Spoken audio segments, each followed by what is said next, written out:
Hi, and welcome to this new episode of the Lightleaders. And today we have another episode in the series I'm doing, interviewing the other founders of an event called the Club DAO Universe Incubator. That's going to happen in April here in Bali, in Ubud.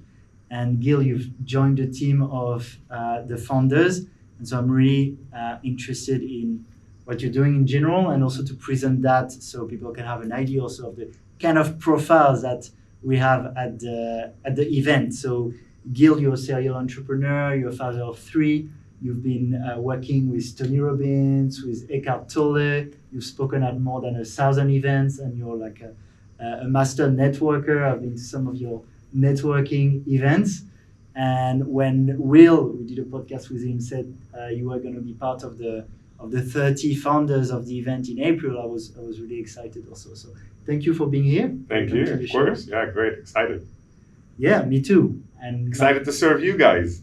My first question for you, Gil, what are you grateful for today? So today specifically, it's easy to focus. Usually when I wake up in the morning, I turn to my left and I'm very grateful to my wife who's there next to me. And then as soon as I get out of bed, I'm grateful that my body still works and everything is still strong. As soon as I stand out of bed, I'm grateful for having 3 amazing kids running around the house and usually waking up before me. Very grateful for Mother Bali, because when I look outside of my bedroom, massive edible garden that I could live off if I needed to, which is exciting to have that at home.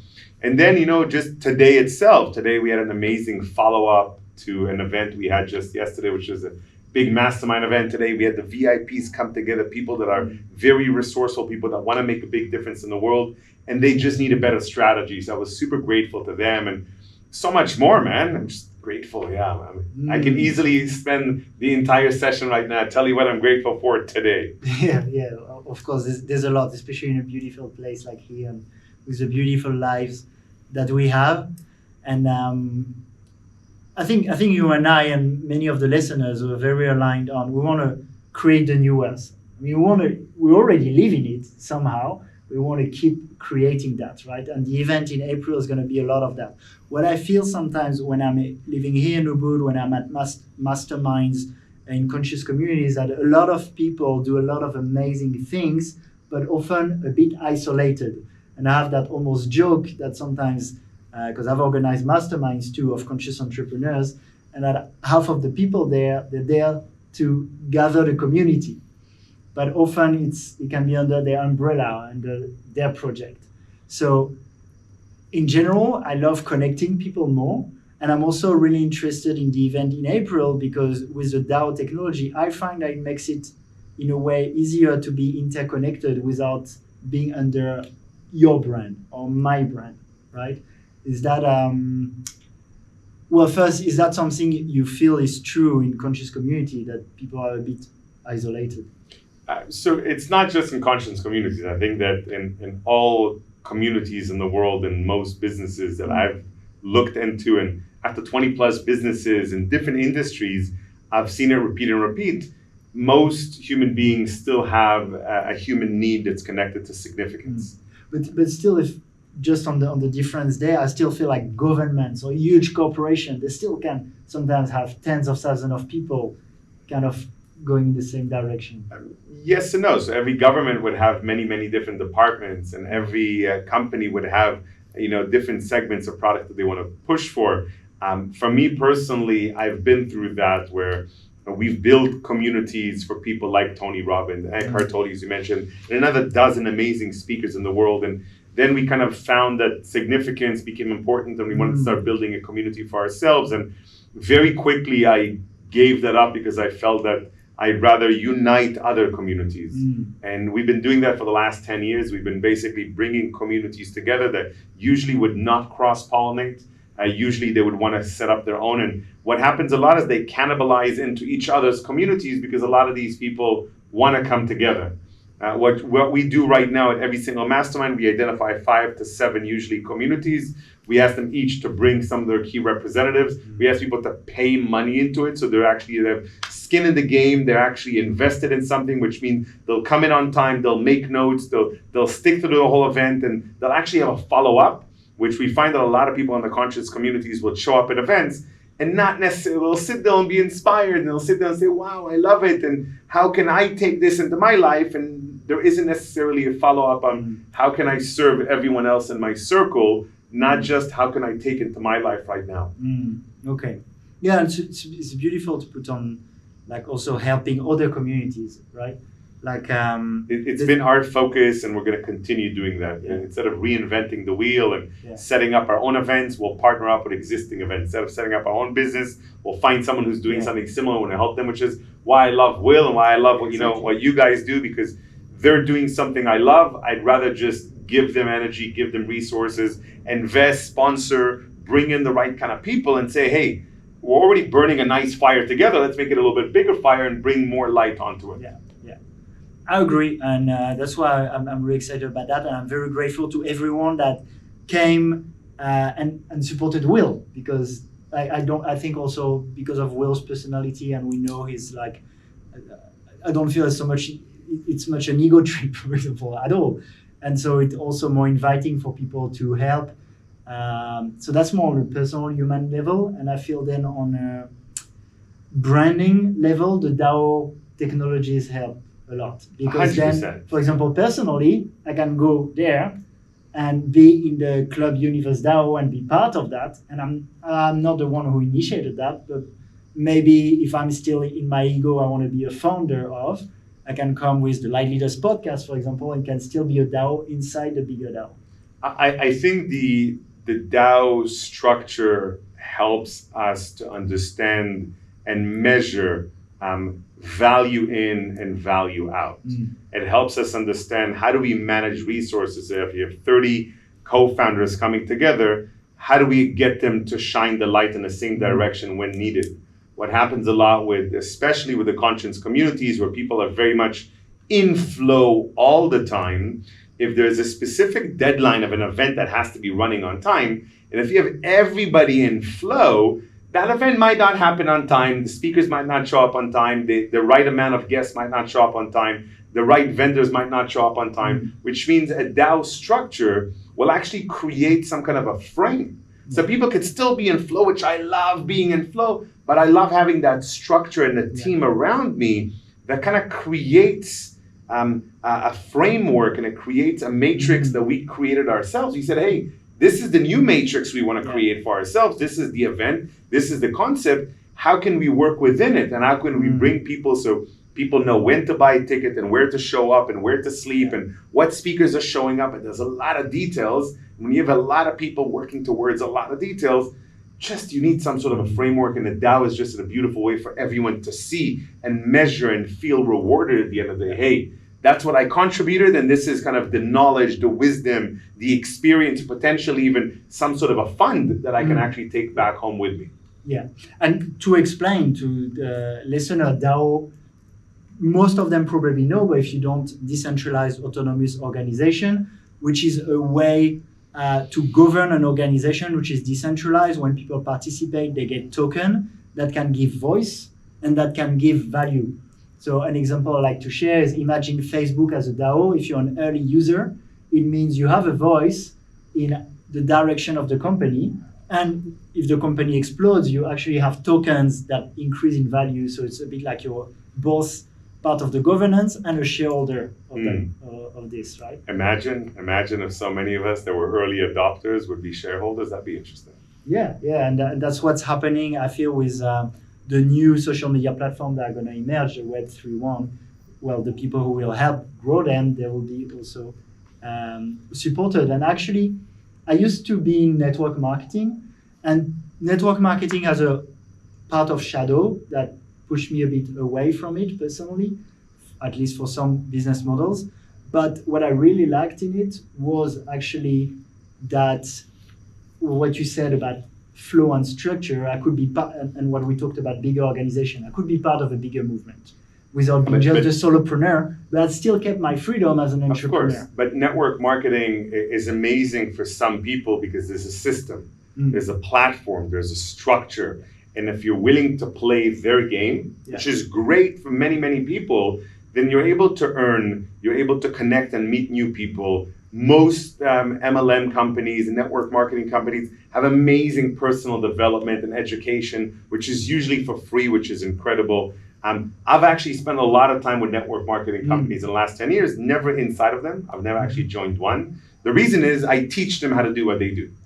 I teach them the networking strategy and how to scale a community and how to build your own network and how to find strategic partnerships, how to move into a new country and very quickly have a soft landing and have some friends and some connections and create new venture building opportunities for yourself, or even become a magnet for yourself so you can become a magnet for the right people. So I think network marketing platforms are great for some people, and I actually believe that in the future, many DAOs will actually end up working a little bit like them, so that if you're inviting enough people and you're inviting good quality people, you'll be rewarded for it. And it would also allow us to exchange, I believe in barters and exchanges within a community itself, so that we don't need to rely on outside currencies and on outside banks, even though I still believe that for many, many more years, we'll still be able to have some paper money and some bank cards. But it's nice that 50% of all of my expenses and spendings is actually spent within a community. That would be like, wow, I'm loving this. That's one of the things that annoyed me with, for example, I was working with Healy, and I would buy those subscriptions, and then I would pay credit card fee, and then they paid me through a system where there was a bunch of fees. So it was like, if 20% of my earnings I would reinject into buying some subscriptions, there was like maybe 10% all the time that got leached out to credit card company, to exchange rate on PayPal stuff and all that. Well, with a crypto, you don't have that leaching. You still will have some kind of a system that needs to earn from supporting us to transact and to barter. There still has to be a body that is making it work. So I don't see it as leeching. I also don't see it as taxing. I see it as almost like old school thinking, being a middleman.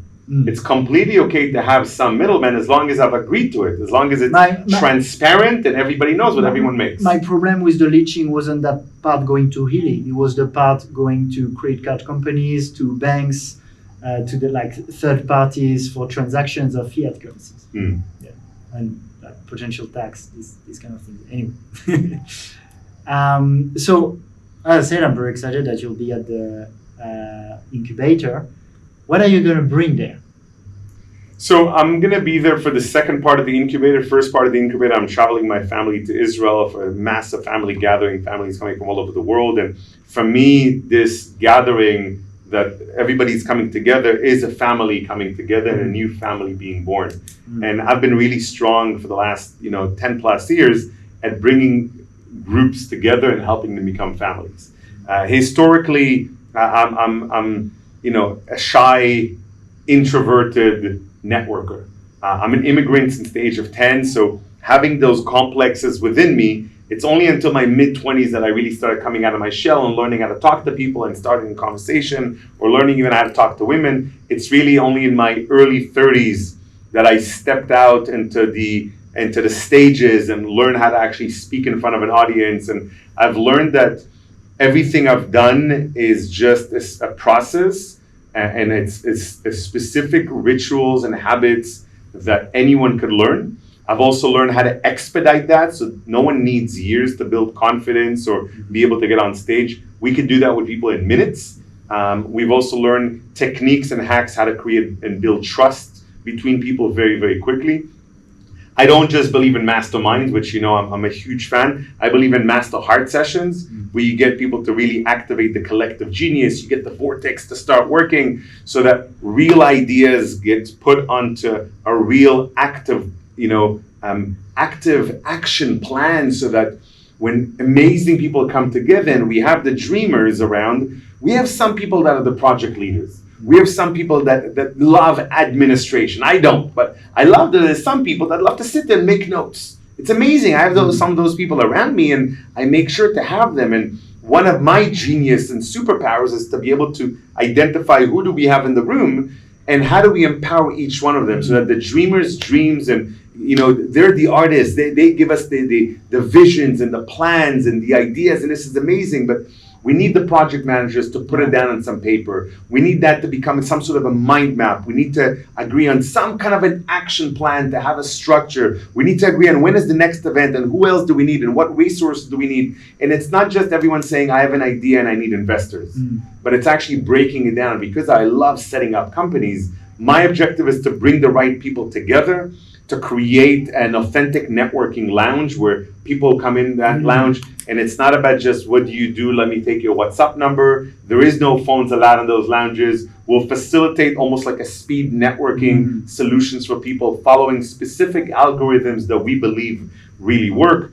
I love hosting and holding space for people to be able to share what it is that they need, or potentially what went wrong in their life and where they might need a helping hand. I love doing that. So that's a part of my superpowers. It's what I want to give. And of course, my biggest passion is getting on a stage and facilitating any type of an audience to connect right now and to connect deeply.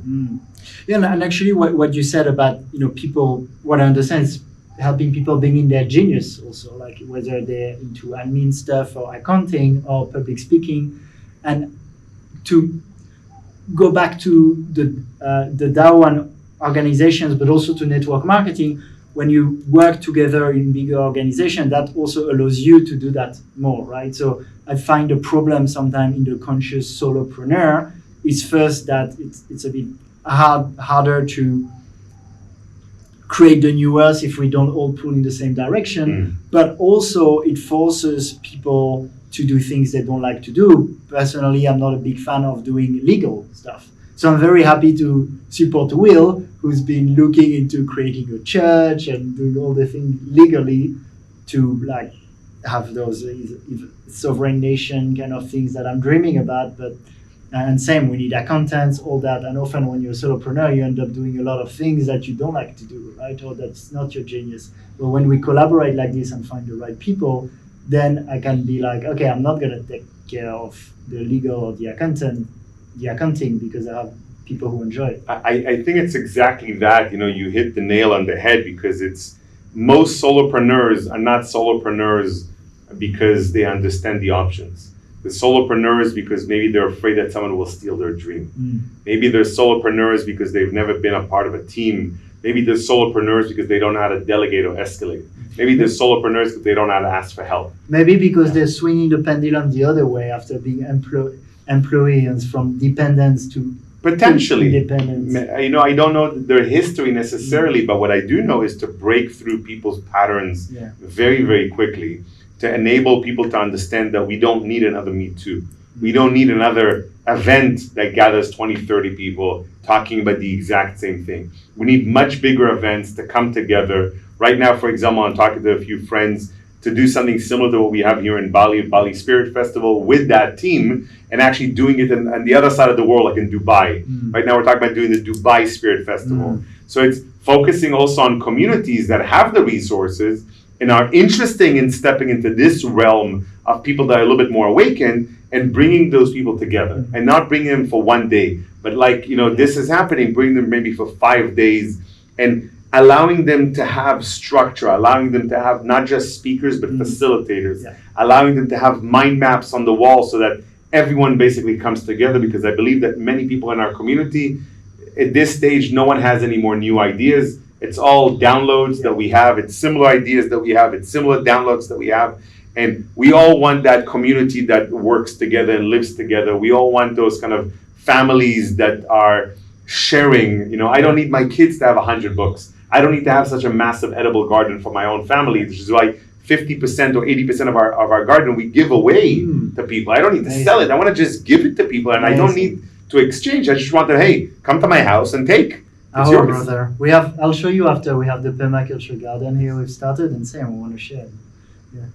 And you hit it on the nail also when you talk about, I don't want another event where it's like talking about it, and because also after being 4 years here in Ubud and in those conscious community, going to mastermind like yours, like Virginia Salas Castillos, who's also a founder, and she's doing amazing masterminds, and my friend Nicole Gibson, and myself, I've organized a few. It's like those one day, it's like, you go, you're pumped, but it's like, what next? And I think with the incubator that we're going to join in April, what really attracted me was first the length, like those first 5 weeks, also being in person, and also thanks to DAO technologies, like we go there not just to be inspired, we go there to create DAOs. I already have 4 DAOs. I want to do a land-based community. I want to do my podcast media platform as a DAO, or join another one potentially.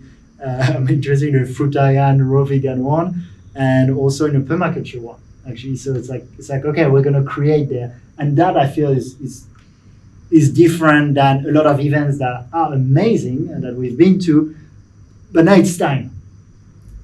I'm excited basically because the length of the event is one, but I know many of the founders that are coming together, and of course there's a lot of people in the community who I've known for years, who are dreamers, who I haven't seen tangible projects for them that have lasted for more than a couple of months. I'm someone who believes in building companies, and it doesn't have to be an old school company. It could be a DAO, it could be a project, doesn't matter how we label it.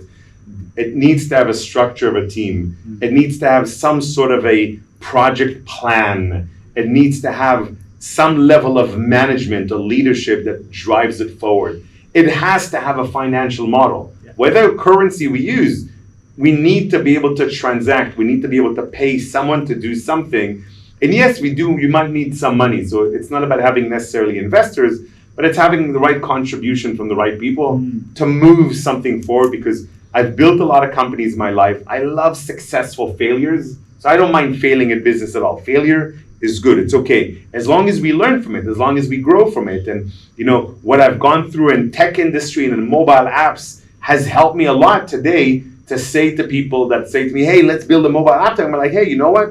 I don't need to build a mobile app because the ideas I have already exist with someone else. I could just go and help them. And I can even get them to pay me money to help them, which is amazing, which is why I try to tell a lot of people in the conscious communities, if you have a vision, find 5 other companies that are doing the exact same thing and join their team for 3 months. Just see what it's like to work in a collective. See what it's like. It's okay to have a boss.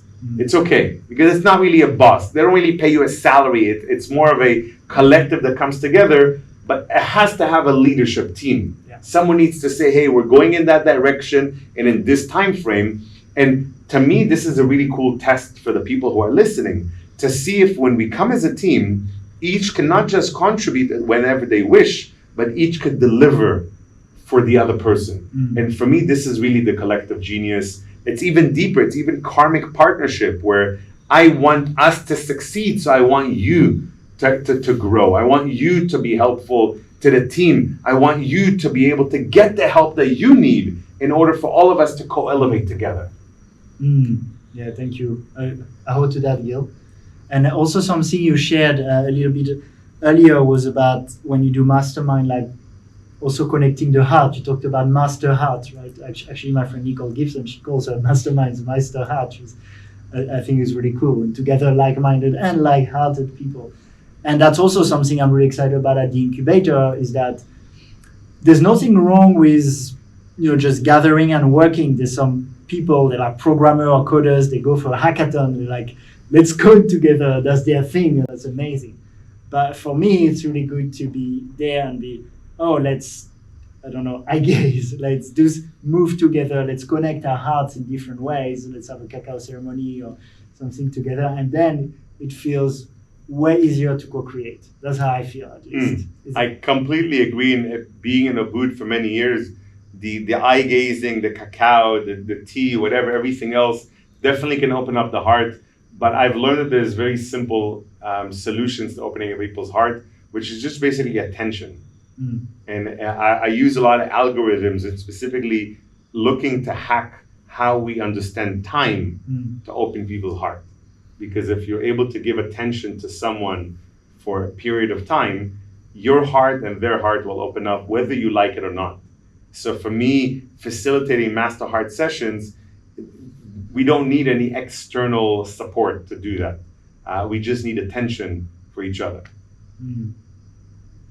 Yeah, I mean, I think that's really cool. But I think also it's good to have all of the above. Events, It's good to have all of the above. I'm just from my side, a Master Heart is me being able to share vulnerably, what I've gone through maybe just in 1 minute. Yeah. Or me being able to share a massive lesson in life that maybe I think the circle needs to hear right now.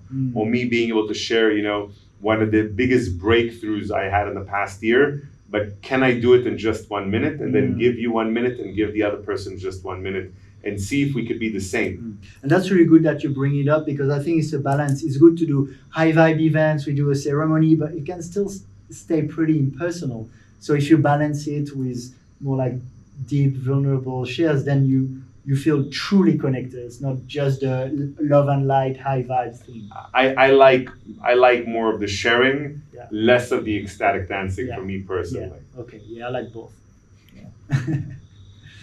And that makes for me then it's like networking more genuine, more nice, more enjoyable, because I'm also the kind, if I don't feel that, even if I have very smart people with me, it's like I can feel my energy drops. I'm not that into it, and I guess that's like the art of creating masterminds or networking situations. Energy dropping is very, very common usually with people who are level 3, level 4, even level 5 introverted. And so I'm a level 4 introvert, and what does that mean? I've only understood introverts and extroverts in my early 30s when I started reading. Because I'm still not sure. Yeah, so I started reading about networking and trying to understand how can I really step out of my shell? How can I really come out of it? And I started looking at all these different books, and one of my favorite books was Never Eat Alone by Keith Ferrazzi, who today is a friend. Just a few weeks back, he was at my house for dinner, and for me, that's kind of blowing my mind to say that someone who for years I saw as a mentor, I was able to create the right strategy in my life to make him a friend today so that I can help him and he can help me. And so losing energy in networking is usually comes from multiple reasons. Number one, you're not at the event with a specific intention. So it's not clear. You're just there openly networking. Like people say, I just trust the universe. The universe will bring me the right kind of people. Okay, trust the universe, but does the universe know what you want?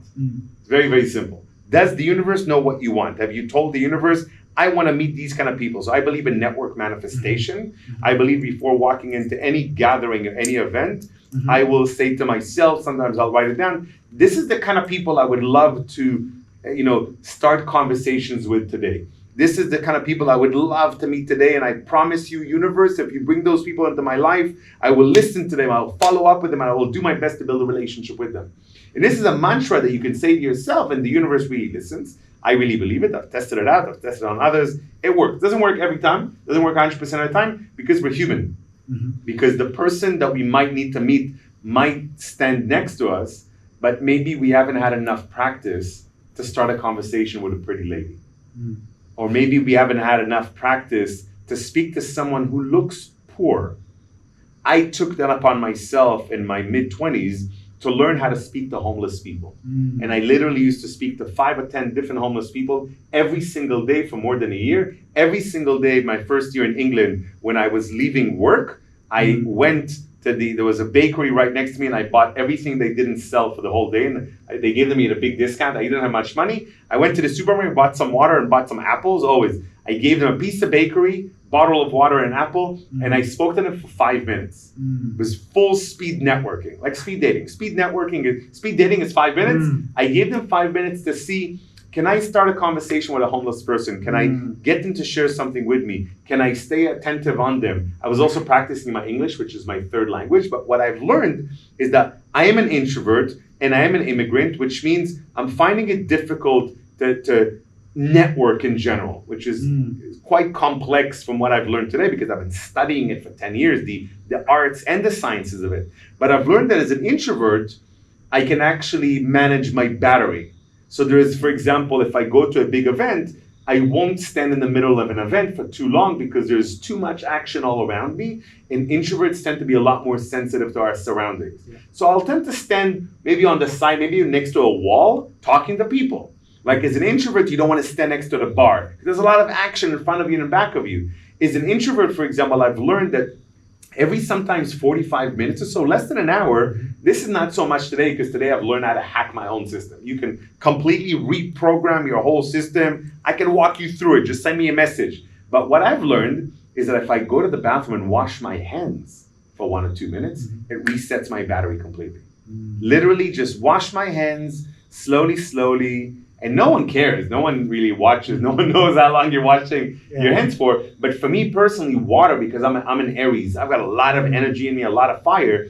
And because I have that, and I'm a very passionate person, I've learned that my energy levels drops down very quickly, because when I finally get someone that I'm talking to and they're listening to me, I get all passionate and I'll talk and energy level drops down. I'll find a way to escape, gotta go to the bathroom and go wash my hands a little bit, come back. Today, I've learned how to watch my energy levels. I also have found that a lot of introverts or a lot of general people in the world, when we go out to events, we have a mask on. We have a mask not to be hurt. It could be the reptilian, side of our human that is protective of ourselves, because everyone else could be danger. So it's protecting us from strangers that we don't know, because we were told as kids, stranger is danger, don't take a lollipop from a stranger. But I tell my kids, if the stranger is working in a candy shop and you're walking to the candy shop and they offer you a candy, yeah, take it. Just ask mommy and daddy if it's okay to eat it. So this idea that we've been brainwashed to not talk to strangers, that strangers are dangerous, is completely wrong. And there's also the judgment part. I find myself on networking, it's like, or even when I don't know people, I have these judgments. I'm like, come on. So the judgment part is a very good point you make, because again, that's a part of us that protects us to feel confident and to feel comfortable in the situation. And we tend to judge both others around us, and we also tend to judge ourselves. There's a very, very simple hack to that. It's the complementary hack. So if you're coming to an event, as soon as you walk into an event, instead of starting to judge yourself, what am I doing here? Who am I going to speak to? Look around at all these weird hippie people. Again, the same event. Right? Oh, where's the food? Why does it smell like this? As soon as you find ourselves, and it's not criticizing or judging, it's how our brain thinks. You can catch yourself doing that, talking to you, catch yourself doing that, and actually start complimenting the situation. Look for 10 amazing things about the location. Remind yourself of 5 or 10 amazing things of why you're there right now. It's like a gratitude practice, but specifically for that event. Again, gratitude is one thing, but it's not gratitude, it's complimentary. So look around and say, wow, that's an amazing piece of art. This is amazing people around me. I love this place right here, that art, and this food is so beautiful. You haven't tasted it yet. Like, these people look really, really cool. I see that I know a couple of them, and all these other ones look confident. They look sexy. I'd love to talk to them. I know why I'm here. I'm here to share my knowledge. I'm here to share my wisdom. I'm here to share my energy. And I know I have it because I've had my success. I know what I can share with people. Like, you basically just say that to yourself. And by saying that to yourself, I believe you'll find your body taking steps towards the right people. And you'll walk towards the right people, and you build beautiful relationships. And this, I really liked your share also about the, like, for example, talking to the homeless people, because there is something also in the networking sometimes that feels to me like, oh, that person is important, they have a lot of money, I want to speak to them. And there's an objectification of the person that can feel a little bit weird sometimes, like it can be very status driven. It's so, I lived in many countries in my life, and the one of the countries I spent a lot of time in, 10 years plus, was in Russia. And I learned a lot about cultures, because living in Canada and Israel and England and Singapore here for big chunks of years in each one of those countries, you learn a lot about each culture. And specifically for me, I was studying, how does that culture build relationships? How do they network? What does that mean for them? And there's a lot of differences between every culture, and spending a lot of time in the US, it's like, wow. So specifically when I lived in Russia, that's when I started learning about status. What does that mean to judge by status if they look rich or if they look poor? Can I get value from them if they're poor? Maybe not. Should I give them value of my time? Maybe not. I completely flipped that over, and I was like, I can get value from every single human being that I interact with. I believe that every human being that comes into my life is an angel, as long as I see them that way and I ask them the right questions. So the judgment aspect, this is one of the reasons I started networking a lot with homeless people, because I found that I was judging people at events. I went to events and I was looking for the guys that look rich, to talk to them, to raise money. I was looking for the women that looked the sexiest. But not necessarily the smartest or the best ones to talk to, the friendliest ones, the kindest ones. So I wanted to switch my own brain. I'm not saying that you guys should do that, but I wanted to reprogram myself, and I had to break down the program first. Program that's been given to me by family and society and schools and stuff. They gave us their program. I wanted to break it down. Today, on a regular basis, on a weekly basis, I'm networking with royal family, some of the local kings here in Bali. I'm constantly networking with billionaires who ask me for advice on how to enter a new country, or how to set up a new network and a new community they've never learned about. And I love that billionaires asking me for advice. But for me, I don't see them as a billionaire. I see them as a human being that is very resourceful. And if they're asking me for advice, I respect them even more because they're willing to be vulnerable, and they know they don't have everything. Yeah. So for me, with such people who are willing to ask for help, who are willing to ask for advice, and they're not just saying, give me money, please, if they're on the street, they're maybe saying, just give me time. And most homeless people don't want money. They just want attention. Yeah. And that's what most human beings want, attention. And if we're able to manage attention that we give to people, we're able to manage our network, which is the same thing we could do on WhatsApp or Telegram, on any social media that we manage.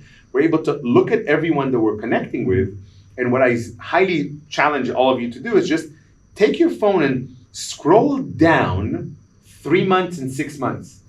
And then come back to status and ask yourself, why have I not given any attention to these people for 6 months? Like, is this person not important enough in general? Is this person not important for me?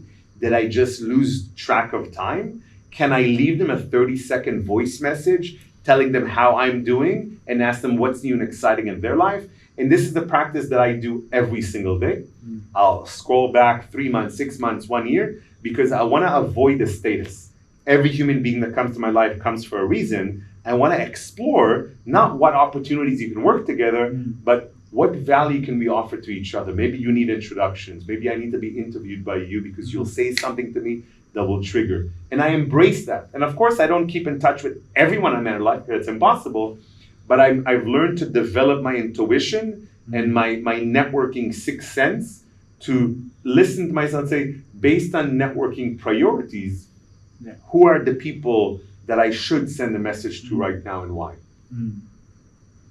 But even in that, like, that drives your relationships a lot towards.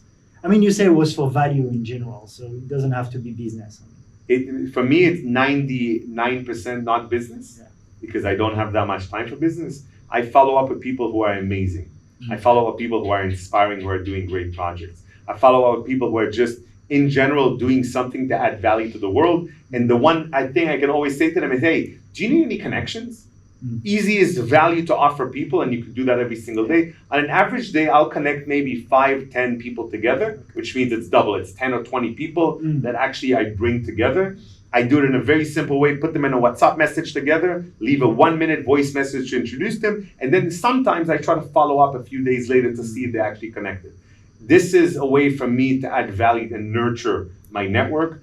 I don't want to do business with everyone I know. I want to be able to be maybe invited to their events. If they have a cool event, they can invite me to be a speaker or to just be a guest. Like, I got a nice invitation from Mind Valley, from Vision. If I want to come as a VIP guest at his event in Dubai, it's awesome. I believe he sent that to me because on average, every 2-3 months, I send him a nice little voice message and he always responds. And we don't need to do business together. We just need to add value to each other. And I love that I could do the same thing with like Tony Robbins' team. And suddenly COVID ended and suddenly everything opens up. Tony's doing a big event in England. And Tony's team sends me a message like, hey, you're one of the first partners we're calling. We'd love to activate you. Can you come and work with us again? And yeah, that is a business opportunity, but for 3 years during COVID, it was not business. And we still found a way to stay in touch with their coaches and their teams, even team members that have left. I believe that nurturing our network is the best investment we can make for our own future. Yeah, that's amazing. Thanks, Gil. Yeah. Actually, coming back to the event also, because which we're going to do that at the event. We're going to teach you how to nurture your network. Yeah. It's a very important thing to teach people who to follow up with. If you're in flow, but you give yourself, you even put it in the calendar every day, 30 minutes to follow up with 20 people. Do you know how powerful that is? You can build a brand new network in your life. And most people who are too much in flow don't follow up. They're dreamers. They're thinking about who else to connect with, and usually they connect with the same people again and again. I want to help people expand outside of their network to allow themselves to have the dreamer's ear and the executor's ear and the financer's ears and the admin's ear, and find a way to stay in touch with everyone just a little bit. Even as an artist, no need to be a manager when you're in flow. Well, I'm talking about roles and like the finance people and the visionaries. While we were talking about it, I had a little fear for this event coming in April. I was like, are we going to be too much on the side of visionaries, dreamers, and lacking maybe some of the project manager or those kind of profile? And you know what? You're right to have that fear. You're 100% right, and I think it's important that we as a team outline who do we want to have here, and potentially some people. We need to just make sure that these 5 people show up, and maybe they pay less or they even pay more because they can get massive amount of ideas and resources around them. It's important to make sure that people invite those admin people who are tired of their jobs maybe and they want something else, or even amazing admin people. Like I know a lot of business assistants who are bored. They have a job. They're bored of their job, but they have 3-4 hours every single day for free, which they don't need to be paid for. Having such people around dreamers is absolutely incredible. And this is something I've learned about myself because I'm a dreamer. I'm an artist. I forced myself to become an entrepreneur in life because I enjoyed making money so I can help my family. I enjoyed making money so I can give gifts. I'm a gift guy. I love inviting people for dinners. I love hosting in our home. And I'm not going to ask people to pay for everything. I love inviting people to my events free of charge, and I'm sponsoring them. They're not coming free of charge. I'm sponsoring them, and I enjoy doing that, which is why I pushed myself to become an entrepreneur, because an entrepreneur creates solutions for problems out there for people, and for that they get paid, and they can do whatever they want with that money. But the manager inside of me has never been truly happy in businesses. I've had to be managers. If you look at like my LinkedIn account and my resume, I've been a manager for more than 10 years of my life in different companies. I did a good job, but I did it from a position of, I need to do this because it's something that I will learn from in order to become a better person in the future. I didn't really know too much about why I'm doing it, but it was cool jobs. I enjoyed it. I learned something every single day. It challenged me. The artist inside of me liked that challenge of growing and spreading my wings. But I understand today that as an artist, I don't manage my own time. I have an assistant that helps me manage my calendar. And having an assistant is super easy and super cheap, and it can be virtual, and it's amazing. You can teach us to do that. 100% going to teach you guys to do that. That'd be super valuable. I'm not really good at managing finances, so we have a part-time accountant working with us to help us understand what's going on with money. Because hey, if we're not good at something, ask for help. Let someone else do that work. It's a dirty work, in my opinion. It's not that dirty, but I call it the dirty work because it takes a lot of energy from me. When I do it, I sweat. I'm like, oh my God, it's not fun for me to do. So if someone else could do that, I'll pay them money, I'll help them out. It's wonderful. And I was thinking it's really good to have you at this event because also you bring structure, you bring like systems, right? And I feel so that's something you can give to the incubator. And as you said, even in the mastermind, when you talk to people, you give attention, but you have boundaries around your time. You do like 5 minutes. And living in Ubud, sometimes it's like I go to a circle and it's nice, but I share for 2 minutes, and then because we set a 2-minute share, and then the next person shares for 10 minutes. Or way more. I don't allow that. I don't allow that in my masterminds ever, because not only is it not fair for the person who only gave 2 minutes, that doesn't open heart, because the person who's starting to share more, they feel significant. So suddenly I feel more important than everyone else. I'm sharing and sharing and sharing. I think that my problem is more important than your problem, and I'm actually disconnecting. Because if you just spoke for 2 minutes, you're respecting the whole circle, and you see me talk, even though I have a really important problem that really needs to be solved, maybe health, maybe wow, you're starting to judge me. You're starting to criticize me. So by me sharing longer, I've actually done more harm for myself and our relationship. So yeah, that's 100% something I'd like to bring to the circles, which is why I'm happy I'm coming in the second part, where hopefully there's already a lot of mind maps on the walls, there's already a lot of ideas, and how do we now execute that? How do we put that into a timeline? How do we put that into a project plan? How do we put that in something like Notion so it's very, very visible for everyone and everyone can have access to it? How can we create a knowledge base maybe that everyone have access to the same resources? We, for example, in our team have this incredible ongoing list that keeps on getting added to of all the greatest events in the world. And we have them, it's being done by freelancers, the greatest events in the world in different spaces. And we have all the information you need. And in many cases, we even have passwords on how to get in that event for free. We also have right now the best AI softwares in the world to automate so much in our lives. We really have accumulated the best AI softwares to be able to cut out a lot of the extra little work that we tend to do or avoid doing because we're tired of it. AI could solve it all. So my objective is to come in and give people the tools, the structures, and hopefully we'll have the right kind of project leaders around us that can say, okay, how do we do an event like this every 3 months? How do we do an incubator more regularly? How do we make the incubator more globally? How do we get an incubator with 1,000 people next time? I like scale. Yeah, I'd love, by the way, with these events to do, for example, with the DAO incubator, to have more and to go to other places. And we need to. I think we're going to do that. It's going to be a mix of having more events, but to me, actually, also moving forward with what we've created there. Yeah. So I'm super excited about it. We're touching towards the end of this episode. Is there a last share you'd like? And also, well, first, can you share a bit how people can follow you and what you're working on? And also last thoughts. Sure, thank you. So first of all, thank you for the questions. It's interesting, it's engaging. I'm Gil Petersil, the only Gil Petersil on Google. So LinkedIn, Instagram, easy place to connect with me. GilPetersil.com if you really want to check out what I do.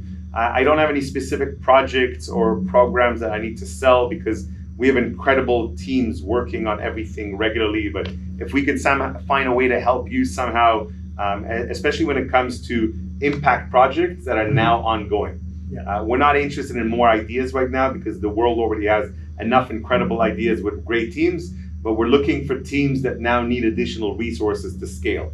We're looking for teams that need maybe expansion into new countries. We're looking for teams that are looking to maybe adjust or pivot their strategy to become COVID proof. So there is no challenge on how potentially, if another COVID comes in, how to make sure that we don't go down, but to make sure that we actually thrive through difficult times. That's an easy way to connect with me.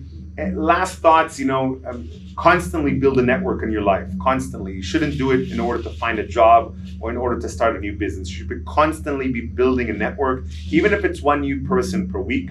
And you should be always looking to see how you can nurture your network. I've been studying the arts and the sciences of human networking for the last 10 years. I've gone deep into studying the way nature networks itself and the correlation between how nature networks and how we network. I'm currently studying and doing a PhD on the connection between time and the algorithms that we give to time, like the days, the weeks, the hours, and all that, and how we connect that to networking, how we connect that to attention that we give to people in our lives, and how do we break that down into an algorithm. So if anybody out there is also studying this stuff or interested in learning this stuff, please come to me, because I know that after studying this for 10 years, on my best day of networking, and I've been on covers of magazines as a networking guru, I've taught this subject at universities around the world in over 1,000 speeches, I still believe on my best day of networking, I would rank myself at a 6, maybe a 6.5 out of 10. 60%. And most people that I meet at events and I ask them, how would you rank yourself? Most people will say 7, 8, or 9. And I feel sad when I hear that, because it's telling me that they don't see that much room for growth in what I believe is the most important subject in life: how we build relationships, authentic relationships, deep relationships. So I'm here to learn. I see myself as the #1 student for human networking in the world. So if you're out there as a teacher and you can share something with me, please send me a message. Thank you. Thank you. Thank you, Gil. And of course, thank you for listening to this episode. I'll put down under the video the links also if you want to join us, obviously, in the month of April here in Ubud for this epic co-creation. And I'll put the links to your pages also, Gil. So thank you so much, Gil, for coming and for sharing what you've learned, your wisdom, your excitement. Thank you to the listener also for your precious time. If you like this, share, like, subscribe, and everyone have a beautiful day. Thank you, brother.